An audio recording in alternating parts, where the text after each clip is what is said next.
책 추목, 책 추목에서 50번째로 읽어드리는 책은 로버트 클린턴 교수님이 쓰신 영적 지도자 만들기입니다. 크리스천 리더십의 세계적인 권위자인 풀로 신학교의 교수 로버트 클린턴 교수님이 쓰신 이 책은 초판 발행 후 무려 30년 동안 많은 지도자들에게 의해 읽혀졌고 이제 최신 개정판으로 다시 출판되었습니다. 이 책은 리더십 입문서이며 리더십 학습서라고 저자에 의해 규정됩니다. 영적 지도자로 준비되기 위해서는 기본적으로 5가지 개발 단계를 거쳐야 한다. 1단계 주권적 기초, 2단계 내면의 삶 성장, 3단계 사역의 성숙, 4단계 삶의 성숙, 5단계 수렴 과정이다.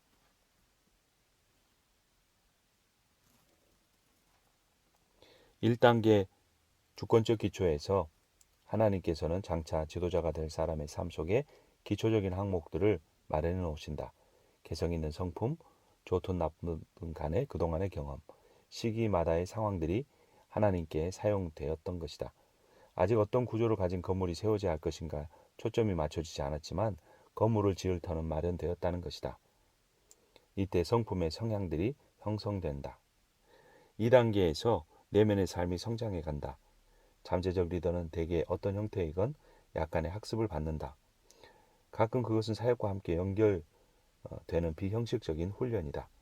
지역교회나 기독교 단체에서 활동하면서 훈련을 받기도 한다. 이때 사용되는 기본적 모델은 모방 모델이다. 선배를 또는 앞선 사람의 지도를 받아서 배워가는 것이다. 3단계 사역의 성숙이다. 잠재적 리더의 삶의 가장 중요한 문제는 사역 속으로 들어가는 것이다. 그는 계속해서 더 훈련을 받게 되는데 자가학습 성장 프로젝트를 통하여 비형식적 훈련을 받든지 아니면 워크숍 중심의 훈련을 받기도 한다. 3단계에서 제일 중요한 것은 사역 자체이다. 하나님께서 맡겨주신 사역을 통해 경험하는 것이 매우 중요한 것이다. 4단계는 삶의 성숙이다. 사역은 사람 됨됨이에서 나온다는 사실을 기억하라. 리더는 자기 자신이 누구인가를 확인하고 자신에게 있는 능력을 잘 조합해서 사용해야 한다. 5번째 단계는 수렴 현상이다. 리더는 이제 하나님의 인도를 더 정확하게 받아 하나님 앞에 귀하게 쓰임을 받는다. 이 단계에서 제일 중요한 것은 그리스도의 형상을 정확하게 닮아가는 것이다. 성령의 열매를 맺는 성숙한 크리스천이 되어가는 것이다. 이 모든 발전 단계를 통해 하나님께서는 한 사람을 전 인생을 통하여 한 단계 한 단계 이끌어 가신다. 이 과정 속에서 기억해야 될 내용이 있다. 사역에 대하여 새로운 안목을 늘 가지라. 새로운 아이디어와 변화에 대해 개방적이고 융통성을 가지라. 많은 여러 사람들에게 자신을 노출시킴으로 자신의 영역을 넓혀가라. 말씀을 통하여 내적 확신을 가지라. 인도함을 받으라. 그리고 또 기억해야 할 것이 있다. 첫째, 하나님이 나를 이곳에 보내셨다는 것이다. 그분의 뜻에 따라 나는 지금 올바른 곳에 있다. 그 사실에 근거해 나는 안심할 것이다. 둘째, 하나님은 그의 사랑으로 나를 이곳에 붙드시고 내가 그분의 자녀답게 행하도록 은혜를 주실 것이다. 세 번째, 그런 후 하나님은 시련을 복으로 바꿔주시며 나를 위해 배워야 할 것을 내게 가르쳐 주실 것이다. 네 번째, 그분의 선하신 때 그분은 나를 다시 옮기실 것이다. 그 시기와 방법은 그분만이 아신다. 그러므로 나는 하나님의 약속을 따라 여기에 있고 그분의 붙으신 가운데 있으며 그분의 훈련 안에 있으며 그분의 시간을 위해 사용된다는 사실을 기억하라. 2장 학습의 출발, 삶의 조감도. 리더십은 생애 전체를 통한 학습이다. 그것은 단지 몇 개월이나 몇 년의 교과 과정으로 끝내거나 자기 혼자 마무리할 수 있는 것이 아니다. 영적 지도자들이 어떻게 살아왔고 어떻게 죽었는지를 주의하여 볼 때 우리는 교훈들을 배울 수 있다. 그들의 인생에는 다 시간선, 타임라인이 있었다. 우리 인생에도 이런 타임라인이 있다. 때로는 우리가 결정하고 때로는 하나님께서 인도하여 인생의 타임라인이 만들어지는 것이다. A.W. 토저 같은 사람은 농촌 출신이어서 많이 배우지 못했고 실제 삶을 통해 많은 것을 배워간 그러한 경우이다. 토저는 혼자 있기를 좋아하고 내면의 삶에 집중하는 인생 시간선을 보내왔다. 도슨 트로트맨과 같은 사람은 매우 활동적이고 많은 사람을 만나는 것을 좋아했다. 그 가운데서도 자신의 역량과 은사를 가지고 리더십을 가지고 일 처리를 해왔다. 헌신된 제자도에 초점을 맞추고 많은 사람들을 모아서 자신이 배운 것들을 그들이 재생산해 낼 수 있도록 추진해 나가는 강력한 리더십을 갖고 있었다. 그를 통해 내비게이트 선교회가 만들어지고 전 세계적으로 뻗어나간 것도 그의 성향과 관련 있는 것이다. A.W. 토저나 도슨 트로트맨의 삶의 타임라인은 매우 다르다. 하지만 하나님께서는 그들의 기질과 은사를 통해 다르게 역사하신 것이다. 인생의 타임라인에서 단계가 바뀔 때마다 몇 가지 특성이 나타난다. 첫 번째, 단계가 달라지면 삶의 환경도 달라진다. 둘째, 각 단계는 구체적인 사건들을 통해서 변화를 경험하게 된다. 세 번째, 단계가 바뀌어지면 영향력을 끼치는 범위도 달라지고 넓어진다. 하나님께서는 한 리더를 준비시키기 위해서 여러 가지 사건과 사람들과 환경들을 사용하신다. 그러면서 한 단계 한 단계 우리의 하나님 앞에 쓰임받는 타임라인이 앞으로 향하여 전진해 가는 것이다. 리더가 되기를 원한다면 당신은 평생을 통해 하나님께서 계속 당신을 개발시키고 있다는 것을 기억해야 한다. 그분의 최우선 순위는 당신이 영적 권위를 가지고 사역할 수 있도록 그리스도의 형상을 따르는 데 있다. 열매를 맺는 원천은 사람 됨됨이에서 흘러나오는 감화력이다. 당신의 성품을 변화시킬 뿐만 아니라 당신의 영적 은사를 계속 개발시켜서 영향을 끼칠 수 있는 영향을 증가시키는 것이 하나님께서 하시는 일이다.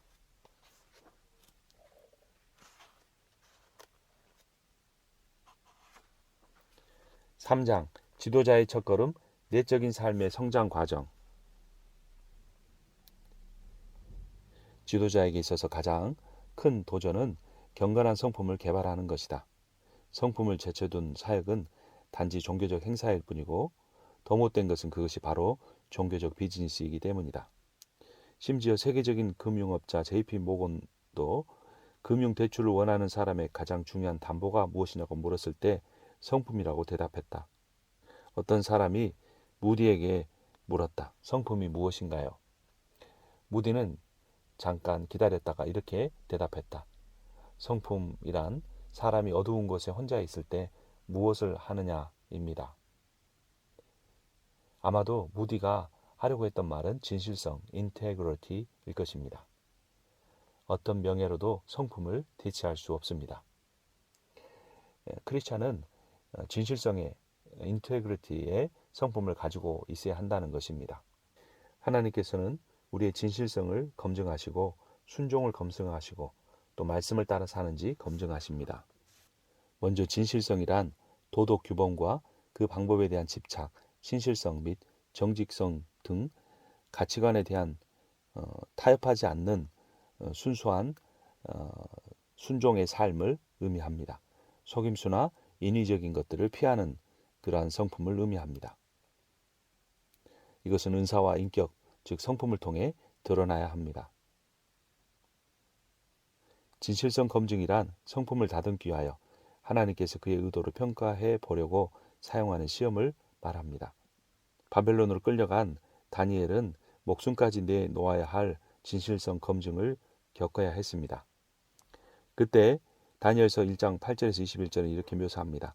다니엘은 뜻을 정하여 왕의 음식과 그가 마시는 포도주로 자기를 더럽히지 아니하리라 하고 자기를 더럽히지 아니하도록 환관장에게 구하니 하나님이 다니엘로 하여금 환관장에게 은혜와 공유를 얻게 하신지라.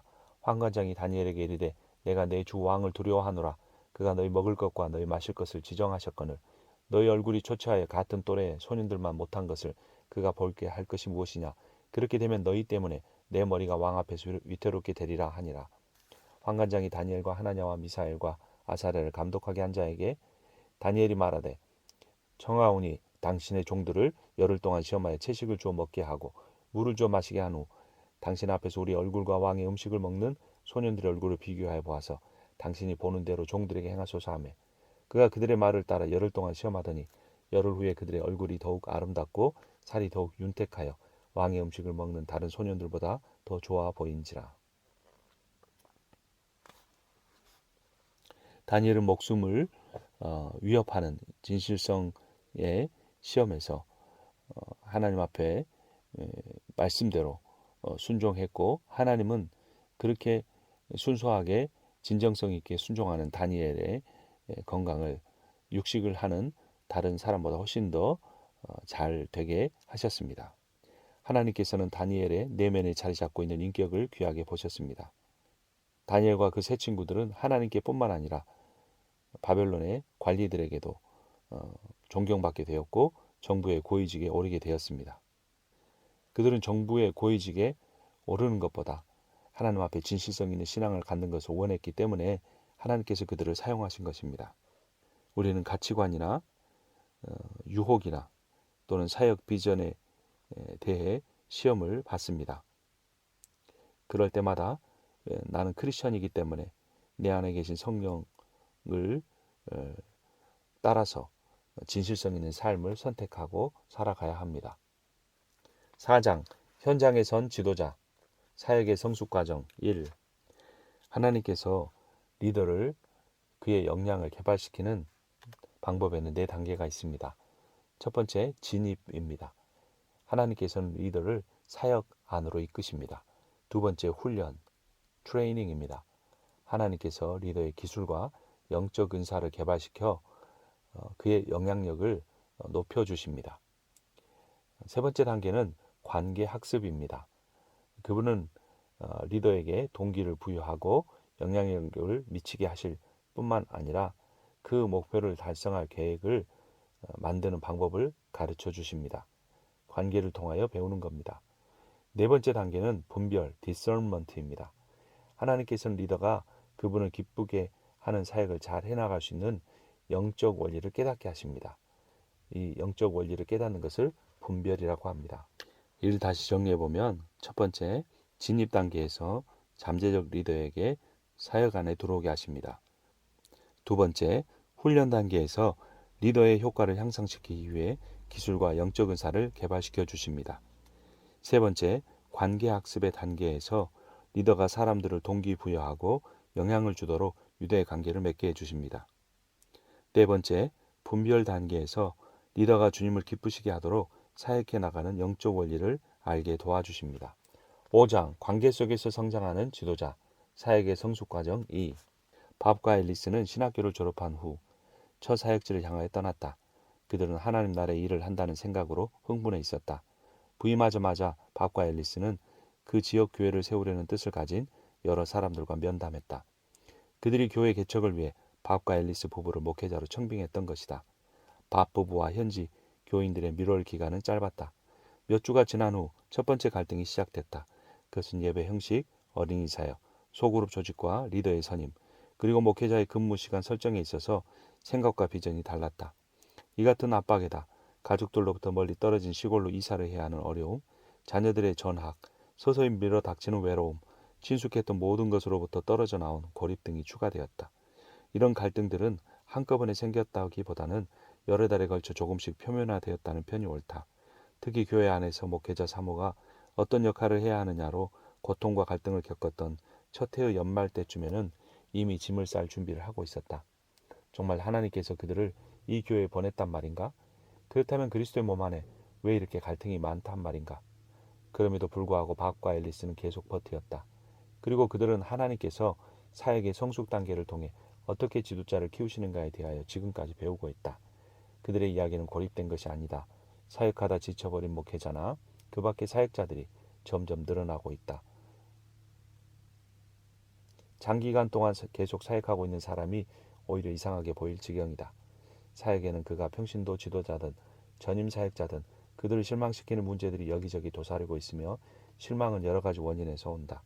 그러나 끝까지 인내하는 사람은 하나님께서 어떻게 지도자를 성숙하도록 개발시키는가를 배우게 된다.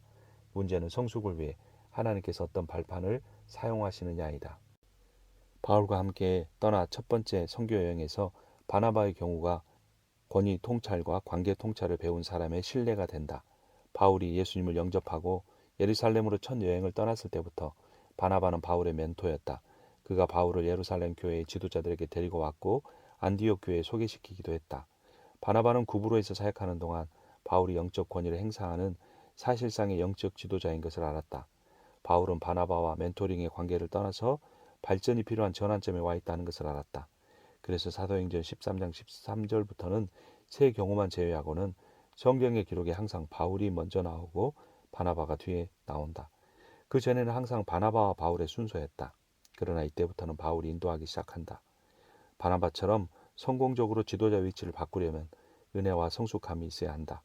바나바는 바울을 멘토링하거나 순종을 요구하는 관계가 더 이상 필요하지 않으며 오히려 바울이 지도해야 할 필요를 본 것이다.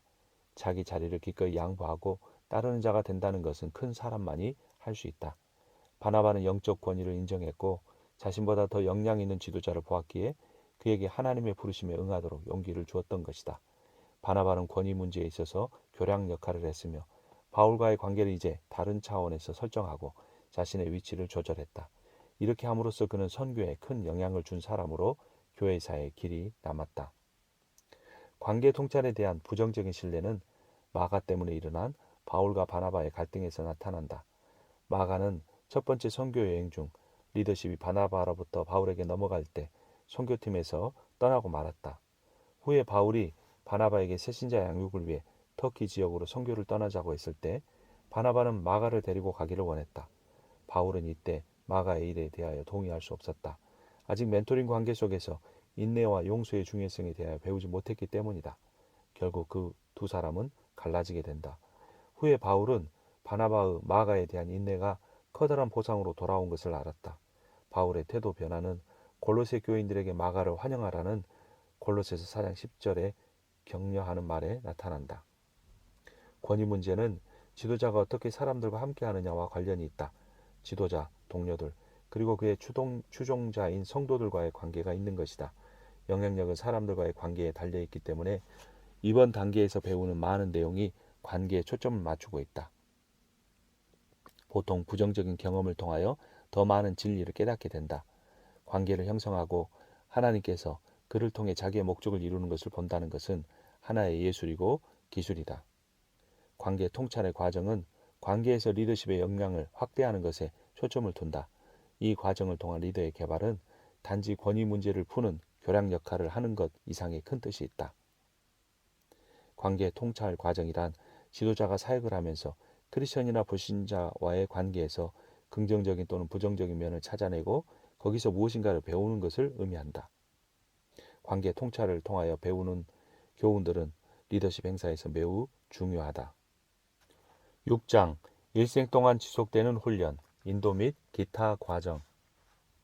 한 번은 선교 여행을 다니던 길에 빌이라는 목사의 집에 머무르게 되었다. 그곳에 머무는 동안 나는 습관적으로 빌 목사의 리더십에 대해 짧은 연구를 했다. 나는 그의 시간선을 파악했고 그에게서 드러나는 주요한 과정 및 몇 가지를 확인했다. 이렇게 대충 약식의 면담을 하는 가운데 지금부터 내가 설명하고자 하는 이중 확인의 전형적인 패턴을 발견하게 되었다. 빌 목사는 2번에 걸친 특별 금식을 하면서 어떤 땅을 주시도록 하나님께 간구해야 되겠다는 감동을 받았다. 그는 그 땅 주위를 걸으면서 대지와 마을과 가정들을 위해 기도했다. 이 문제에 대해 확신을 주는 말씀은 여호수아서 1장 3절로 거기에 보면 하나님께서 여호수아에게 도전하고 있다. 내가 모세에게 말한 바와 같이 너희 발바닥으로 밟는 것은 모두 내가 너에게 주었노니. 하나님으로부터 소유에 대해 배우고 있는 이 기간에 빌 목사는 부인과 함께한 수련회에 참석했다. 집회가 끝나갈 때 강사는 성령님께서 주시는 권면의 말씀을 회중에게 전하였다. 그는 빌 목사에게 와서 손가락으로 그를 지명하더니 여호수아서 1장 3절을 인용하며 하나님께서는 그 대지를 그가 소유하도록 원하신다고 말해 주었다. 빌은 강사를 전에 만나본 적이 결코 없었다. 그는 빌 목사의 상황에 대해 어떤 것도 알지 못했다. 강사가 확인해 주는 말은 빌 목사에게 커다란 영감이 되었다. 그리하여 빌 목사는 그의 사역에서 다음 단계로 넘어가는 중대한 결정을 내린다. 첫 번째는 리더가 사역 방향을 결정하는 데 있어서 하나님으로부터 분명한 말씀을 꼭 필요로 하는 중요한 시기가 있다. 두 번째, 하나님께서 리더에게 직접 또는 간접적으로 방향을 제시해 주신다. 세 번째, 하나님께서는 제시한 방향에 대해 누군가를 통해 확인해 주신다. 네 번째, 하나님께서는 이 두 가지를 지나쳐 버릴 수 없는 주권적인 방법으로 만나게 하신다. 이를 이중 확인, 중복 확인이라고 한다. 중요한 결정을 할 때 하나님의 확인과 리더의 영적 권위를 뒷받침해 준다. 기드온의 유명한 양털 사건은 어떤 면에서 좀 지나친 얘기는 하지만 전형적인 이중 확인 사건이다. 기드온은 하나님께서 자기 백성을 미디안과 아말렉으로부터 해방시키는 일에 자신을 사용하신다는 사실에 대해 절대적인 확신을 원했다. 그는 양털 한 뭉치를 땅에 놓고 지면에는 말고 양털에만 이슬이 내림으로써 응답해 줄 것을 기도했다. 다음 날은 양털 주변에만 이슬이 내리고 양털은 말라있기를 기도했다. 하나님께서는 이 두 가지 기도에 응답하셨고 기드온은 확신을 갖게 되었다. 사도행전 10장 1절에서 8절에서는 하나님께서 고넬료에게 환상을 통해 베드로를 청하여 말씀을 듣도록 명령했다. 또한 하나님께서는 베드로에게 이방인들도 하나님의 나라를 받아들이도록 지시했다. 두 사람은 모두 각각 하나님의 방문을 받았으며 나중에 둘은 만나게 된다. 이것은 기독교 선교 확장에 있어서 중대한 사건이었다. 이방인들도 하나님께서 베푸시는 구원에 포함된다는 것이다. 유대계 출신의 그리스도인들에게 이것을 믿게 하기 위해 이러한 인도가 있었던 것이다. 리더가 하나님께서 뜻하시는 방향으로 그룹을 인도하려면 그분의 인도하심을 받는 것을 반드시 배워야 한다. 리더는 개인적인 인도에 관하여 하나님의 음성을 알기 위해서 먼저 배워야 한다. 이것은 곧 지도자가 처해 있는 사역의 상황에서 하나님의 인도하심을 분별하는 법을 배우는 한 과정이다. 하나님께서는 리더의 리더십에 신뢰를 주기 위해 한 가지 이상의 방법으로 리더가 행동에 옮겨야 할 중대한 진리를 확인해 주신다. 기본적인 인내는 주님과 매일 동행하는 데서 온다. 말씀 과정, 순종 과정, 환경 가운데 하나님의 음성을 인식하고 성령에 의한 내적 확신을 갖게 된다. 또한 잠재적 리더는 멘토를 일찍 만나는 것을 기대할 수 있다. 멘토를 통해 처음부터 매우 중요한 도움을 받을 수 있다. 특별한 인도는 중요한 결정들을 내릴 때 온다. 하나님의 이중 확인, 섭리적인 만남, 특별한 하나님의 주권적 개입을 경험할 수 있게 된다. 하나님의 인도를 잘 받기 위해서 다음과 같은 것들이 필요하다. 첫 번째, 읽고 쓰는 능력이 영성을 위해 요구되어지는 것은 아니지만 문서 자료가 잘 공급되는 나라에서는 하나님께서 리더를 개발시키기 위해서 이러한 책들을 잘 사용하신다. 그래서 리더는 독서 능력을 배양해야 하고 독서를 통해 하나님이 무엇이라 말씀하시는지 이 시대를 향한 하나님의 뜻이 무엇인지를 잘 배워야 한다. 리더로 준비되기 위해서는 둘째, 훌륭한 사역을 감당한 인물들의 전기를 읽어야 한다. 세 번째, 말씀을 읽고 그 말씀을 통해 하나님의 인도를 배워야 한다. 네 번째, 위기와 갈등을 통해서도 배워야 한다. 부정적인 경험이나 갈등을 통해서도 성공이나 긍정적인 경험을 통해서보다 더 많은 것들을 배울 수 있다. 마지막 다섯 번째, 위기와 갈등 과정은 영적 형성과 사역적 형성 두 가지 모두에서 성숙을 향해 빠른 경험적 훈련을 하게 해준다. 7과 삶의 성숙 과정. 하나님께서는 지도자의 생애를 통해 사역 기술을 개발시키는 것뿐만 아니라 그의 성품을 더 개발하시고 다듬어 가신다. 하나님께서는 어떤 사람을 지도자로 세우신 뒤에도 그의 성품 형성을 위한 과정을 중단하지 않으신다. 지도자의 사역 전체에 걸쳐 계속적으로 성품을 다듬어 가신다. 하나님은 자신과의 관계에 초점을 두신다.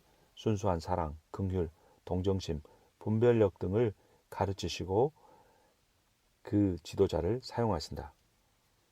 성숙한 사역은 성숙한 성품에서 흘러나온다. 성숙한 성품은 어렵고 힘든 과정을 통해서 배운다. 많은 지도자들이 그 성숙한 성품이 없이 사역하다 실패하게 된다. 성숙한 성품을 통해 갖게 되는 영적 권위는 최고의 필요성을 갖는다. 바울은 많은 고난을 겪었다. 바울은 그 고난의 과정에만 머물러 있지 않고 그 안에서 하나님으로부터 매우 깊은 교훈을 늘 얻었다. 고린도후서 1장 8절에 11절에 그의 깨달음이 있다. 형제들아, 우리가 아시아에서 당한 환난을 너희가 모르기를 원하지 아니하노니 힘에 겹도록 심한 고난을 당하여 살 소망까지 끊어지고 우리는 우리 자신이 사형 선고를 받은 줄 알았으니 이는 우리로 자기를 의지하지 말고 오직 죽은 자를 다시 살리시는 하나님만 의지하게 하심이라. 그가 이같이 큰 사망에서 우리를 건지셨고 또 건지실 것이며 이후에도 건지시기를 그에게 바라노라. 너희도 우리를 위하여 간구함으로 도우라. 이는 우리가 많은 사람의 기도로 얻은 은사로 말미암아 많은 사람이 우리를 위하여 감사하게 하려 함이라. 사도 바울이 고백한 것처럼 위기와 고난은 매우 지도자에게 필요하다. 왜냐하면 첫 번째 위기는 리더로 하여금 궁극적으로 하나님만 의지하게 할 필요성을 깨닫게 하기 때문이다. 둘째, 위기는 기도야말로 하나님의 백성이 위기에서 벗어나도록 하는 과정의 일부라는 것을 배울 수 있기 때문이다. 마지막으로 결국 리더는 고난을 겪고 그 고난으로 인해 하나님 앞에 기도하고 그 기도의 응답으로 오는 결말을 통해서 하나님을 만나고 경험하고 체험하고 전하게 된다. 훌륭한 리더십은 쉽게 이루어지는 것이 아니다. 그것은 시간의 경과, 경험, 성숙 과정이 반복된 경우이다. 성숙한 사역은 삶의 많은 경험으로부터 형성된 성숙한 인격에서 흘러나온다. 사역은 은사만으로 성공할 수 있다. 그러나 사역의 기술이 성품의 형성보다 앞서는 지도자의 사역은 결국 와해되고 만다. 성숙하고 성공적인 사역은 사역의 기술과 함께 하나님께서 요구하시는 성숙의 과정을 통해 녹아지고 개발되고 무르익는 성품이 함께할 때 이루어진다. 인격의 형성이 기본이다. 사역은 인격의 됨됨이에서 흘러나온다. 8장 분명한 사역 철학을 가진 지도자. 초창기 1:1 성경 공부에서 내가 배운 것을 삶에 적용하지 않으면 곧 잊어버린다는 사실을 배웠다. 사용하라. 그렇지 않으면 잃어버린다. 라는 철학은 반복되는 학습 경험을 통해서 나오게 되었다. 그 경험을 통해 성경 공부에서 배운 것을 적용하는 것은 내 삶의 철학이 되었다. 이처럼 리더에게 있어서 삶의 철학, 사역의 철학은 매우 중요하다. 개인적인 삶에서 배운 교훈들은 리더를 인도하는 근본적인 가정들이 된다. 그것들은 사역 철학의 한 부분을 이루며 다시 반복된다. 모든 지도자는 사역 철학에 따라 움직인다. 그럼에도 불구하고 사역 철학이 합당하지 않을 수 있거나 너무 단순할 수 있다. 그것은 또한 암시적일 수도 있고 외향적이 아닐 수도 있다. 효과적인 지도자가 되려면 사역 철학을 구체화시킬 수 있어야 한다. 사역 철학은 매우 복잡하다. 다음과 같은 3단계를 거친다고 볼 수 있다. 1단계는 흡수 단계이다. 지도자들이 내적으로 실험적인 방법을 통해 사역 철학을 배운다. 2단계는 걸음마 단계이다. 지도자가 경험과 성찰을 통해 외적으로 철학을 발견한다. 3단계는 성숙 단계이다. 지도자가 성찰하는 사고를 통해 사역 철학을 세우고 다른 사람들에게도 구체화시켜 보여줄 수 있게 된다. 존슨 목사의 사역 철학을 살펴보자. 다음은 그가 말하는 교회 목적이다. 우리는 하나님을 위해 일하는 존재여야 합니다. 하나님께서는 그분의 나라에 대해 가르침과 설교와 선포와 그리고 증언을 통하여 세워가십니다. 이것은 우리가 하나님의 말씀을 전하는 것뿐만 아니라 그분의 일을 행함으로써 성취될 것입니다. 우리는 세상에 예수님을 널리 알려야 합니다. 우리는 섬기는 자세를 유지해야 하며 성령께서 운행하시도록 사역에서 자유를 주시며 능력을 주시며 우리를 통하여 일하시도록 해야 합니다. 우리 교인들과 교회에서 하나님의 능력이 확실하게 나타나게 해야 하며 그 연장선상에서 불신자들에게는 전도를, 기존 신자들에게는 영적 갱신 운동을 지속적으로 행해야 합니다. 그의 비전 선언문은 다음과 같은 8가지 원칙으로 구성되었다. 첫째, 성령님이 교회의 관리자시다. 둘째, 하나님의 초자연적 능력은 진지한 크리스천들의 연합된 육신적 노력보다 더 많은 것을 성취한다. 셋째, 상호 관계가 필수적이다. 하나님과의 관계가 우리의 가장 중요한 목표이다. 다른 사람과의 상호 관계는 친밀감과 책무를 제공하고 이를 통해 우리를 다듬어 가신다. 넷째, 모든 믿는 자는 그리스도의 몸의 특별한 지체이며 모두가 그 자체로 중요하다. 어떤 사람은 좀 더 사람들에게 드러나지만 그렇다고 그것이 더 필수적인 것은 아니다. 하나님께서는 교회를 세우고 필요한 곳에 사람들을 배치하신다. 다섯째, 사람들은 자유롭게 자기 자신이 될 수 있다. 각자는 어느 곳에 있든지 사랑받을 필요가 있다. 여섯째, 실패할 여지가 있다는 것을 알라. 실패가 없는 곳에는 성장도 없다. 위험을 감수하는 태도가 필요하다. 일곱째, 우리는 지상 명령을 진지하게 받아들인다. 우리는 온 천하에 하나님 나라의 복음을 전하도록 보내심을 받은 사람들이다. 여덟째, 우리는 신앙적인 체험을 강조하는 교회이기 때문에 특별히 우리 사역이 하나님의 말씀에 근거하는 사역이 되도록 해야 한다. 이것은 존슨 목사의 8가지 사역 철학의 원리였습니다. 존슨 목사의 사역 비전 진술문은 다음과 같습니다. 예배, 우리는 하나님께서 우리를 위해 행하신 일에 대한 경배, 찬양 그리고 감사를 표현하는 방법을 지속적으로 개발해야 한다. 예배는 하나님과 우리와의 관계를 반영하는 시간이 되어야만 한다. 둘째, 말씀, 우리는 성경이 가르치는 것을 알고 이해해야 한다. 성경은 우리의 삶과 사역을 위해 모델과 안내 지침을 제공한다. 교제, 우리는 관계 속에서 사랑이 넘치고 민감하며 도우려는 마음으로 상한 마음을 치유하는 환경을 만들어야 한다. 넷째, 우리는 훈련센터가 되어야 한다. 우리는 섬김을 위해 하나님의 백성을 훈련하고 봉사하도록 해야 한다. 다섯째, 우리는 앞으로 나가는 사람이 되어야 한다. 우리는 추수를 위해 후방에서 지원하고 열방을 향해 일꾼들을 파송하도록 노력해야 한다. 이 책에서 제시한 리더십 교훈은 하나님께서 지도자를 다루시고 자신의 목적을 위해 그들이 개발되도록 생애 가운데 개입하고 계심을 전제로 하고 있다. 예수님께서는 지금도 사람들을 불러 따르게 하시고 많은 사람들에게 영향을 끼치신다. 하나님께서 그분의 뜻을 이루시는 도구로 쓰셨던 성경 속의 많은 지도자들에 대한 나의 연구 결과는 지도자에 대한 정의를 내리는 데 큰 도움이 되고 있다.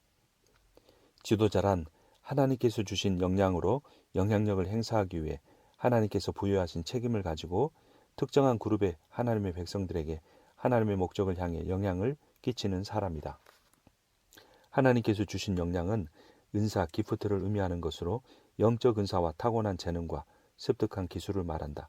이 은사는 지도자가 본래부터 타고난 것이다. 하나님께서 부여하신 책임은 사역에 대한 부담뿐만 아니라 그 사역에 대해 느끼는 하나님 앞에서의 책임감을 말한다. 특히 은사의 지속성과 청지기 비유 연구는 지도자가 반드시 개발해야 하고 사용해야 할 역량을 가지고 있다. 지도자는 믿음의 분량대로 사역해야 한다. 지도자가 어떻게 영적 은사들을 사용해야 하느냐 하는 요건을 의미한다. 분량은 역량을 말하고 믿음은 믿음으로 사용한 은사라는 의미이다. 모든 사람들은 믿음의 분량에 따라 은사를 사용해야 한다. 각 리더들은 개인의 영적 은사들을 파악하고 기능을 알아서 최대한 역량을 발휘하도록 그것을 사용해야 한다. 다른 사람의 성공이 나의 기준이 될 수 없다. 왜냐하면 모두 각자는 독특하기 때문이다. 더 크다는 것이 더 좋다는 것이 될 수 없고 더 크다는 것이 더 큰 영향력을 행사한다고 말할 수도 없다. 하나님께서 나를 평신도로 부르셨다면 그것도 감사한 일이다. 그렇다면 전임 사역자가 될 필요가 없을 것이다. 만일 하나님께서 자신을 전국적으로 사역하는 지도자의 잠재력을 부여해 주셨다면 평신도로서 성직을 멈추는 것을 원치 않을 것이다. 우리는 하나님께서 부르시고 의도하시는 대로 되어야 한다. 우리는 타고난 재능들과 영적 은사들을 사용하여 하나님께서 의도하시는 수준에까지 다음 세대 지도자들을 개발해야 한다. 우리의 은사들과 재능을 향상시키는 기술들을 배워야 하고 사용해야 한다. 은사들을 보다 효과적으로 사용하는 데 필요한 지식들을 계속 연구해야 한다. 우리가 그렇게 하지 않는다면 우리는 하나님 앞에 책임져야 한다. 또한 실제로 우리가 행한 일, 하나님께서 의도하시는 잠재력을 개발했는가 하지 않았는가에 대한 책임을 물을 것이다. 우리의 삶 자체와 하나님께서 이루어 가시는 일을 파악하기 위해 우리는 지금 어느 시점에 있는가를 평가하여 계속 개발하도록 자신을 격려해야 할 것이다. 앞에서 말한 첫 번째 도전을 다시 한번 반복한다. 그리스도께서는 지도자를 사역으로 부르실 때 그들의 잠재력, 가능성을 최대한 개발하신다. 지도자 위치에 있는 우리들은 일생 동안 하나님의 인도하심에 따라 계속 자신을 개발해야 할 책임이 있다. 자신이 리더십 개발 단계에서 어느 지점에 와 있는지 분명히 평가하고 거기에 하나님의 손길이 함께하고 있음을 깨달아야 한다. 우리 자신이 하나님께서 우리를 지속적으로 개발시키는 것을 경험하지 않는 한 다른 사람들의 리더십 역량을 결코 도와줄 수 없다. 당신은 리더로서 자신을 어떻게 개발하고 있는가? 당신은 하나님께서 세운 리더로서 최선을 다하고 있는가? 책 추목이었습니다.